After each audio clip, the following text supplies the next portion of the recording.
Pakistan just made a diplomatic move that could reshape South Africa's position in global politics. And what happened next reveals everything about how the West views Africa's growing independence. This isn't just another diplomatic story, this is about Africa's sovereignty and Pakistan's strategic pivot that could change everything. What we are witnessing is a calculated geopolitical chess match where Pakistan is positioning itself as a key partner to African nations, specifically targeting South Africa as a gateway to the continent.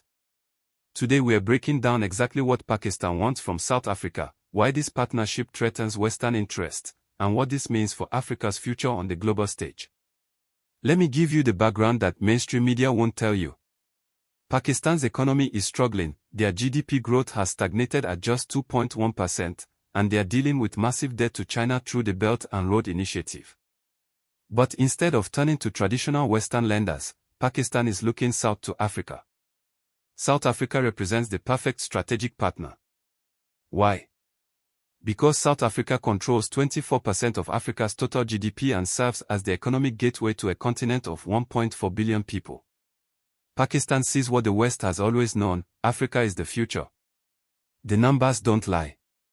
Africa's middle class is projected to reach 1.1 billion people by 2060, and Pakistan wants to position itself as the primary Asian partner for this growth.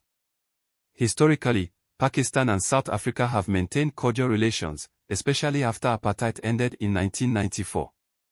Pakistan was one of the first countries to recognize the new democratic South Africa, and both nations have consistently supported each other in international forums. But what's happening now goes far beyond diplomatic courtesy. Like this video, help more Africans see this story. The current situation is fascinating and reveals the new multipolar world order that's emerging. Pakistan's Prime Minister recently announced a $5 billion investment package specifically targeting South African infrastructure, mining, and technology sectors.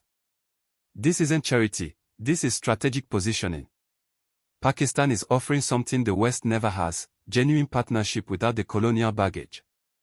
While Western nations continue to extract resources from Africa and lecture about governance, Pakistan is proposing joint ventures, technology transfer, and most importantly, respect for African sovereignty. The Pakistan-South Africa Business Council reports that bilateral trade has increased by 340% in just 3 years. But here's what's really driving Western concern: Pakistan's proposal for an alternative payment system that bypasses the dollar-dominated SWIFT network. This would allow South Africa to trade with Asia without Western oversight, potentially breaking decades of financial dependence. Subscribe for honest, Pan-African analysis you won't find on CNN or BBC. The key players in this developing partnership reveal the changing global landscape.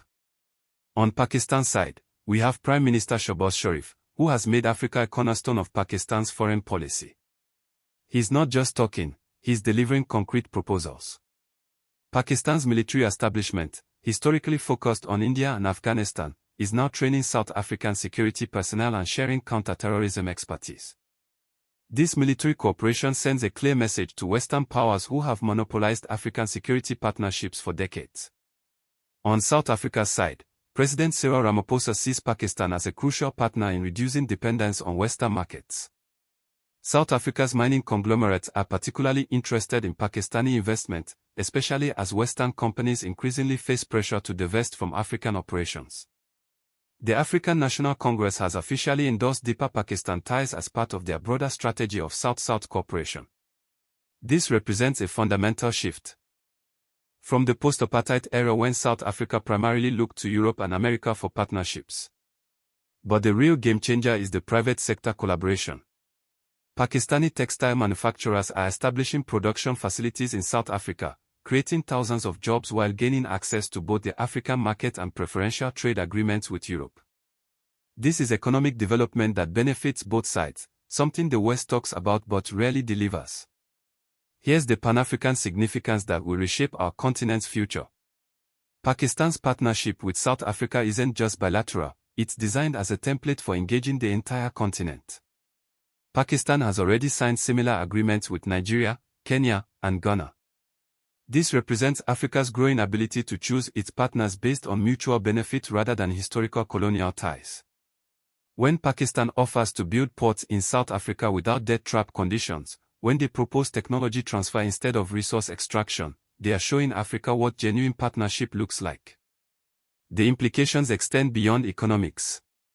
Pakistan's support for South Africa's bid for permanent UN Security Council representation demonstrates how emerging powers can challenge Western institutional monopolies.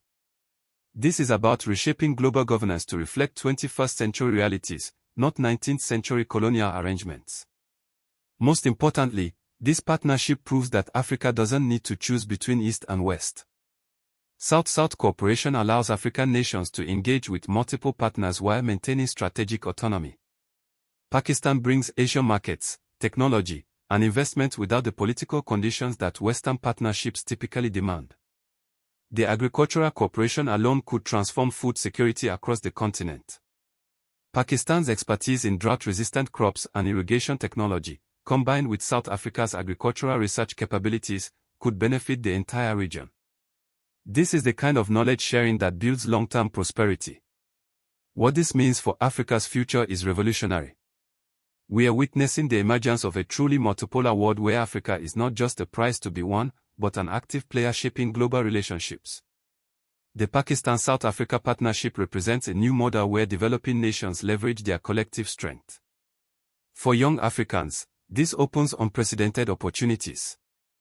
Pakistani universities are offering scholarships to South African students, particularly in engineering and technology. This knowledge exchange will produce the next generation of African leaders who understand global markets beyond just Europe and America. The energy sector collaboration is particularly promising.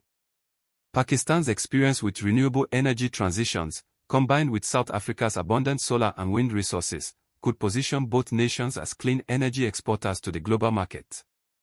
This is about building sustainable prosperity, not just extracting resources. Finally, this partnership sends a message to other global powers: Africa is open for business, but on African terms. The days of one-sided relationships are ending, and partnerships like Pakistan-South Africa are showing the way forward. Check out this next video where we explore how African nations are building similar partnerships across Asia and Latin America. The Pakistan-South Africa relationship is just the beginning of Africa's multipolar future. These partnerships will define the next decade of African development, creating opportunities that previous generations could only dream of. Comment your thoughts: which Asian nation should Africa partner with next, and what sectors offer the most potential for mutual growth? The conversation about Africa's global partnerships is just getting started, and your voice matters in shaping this narrative.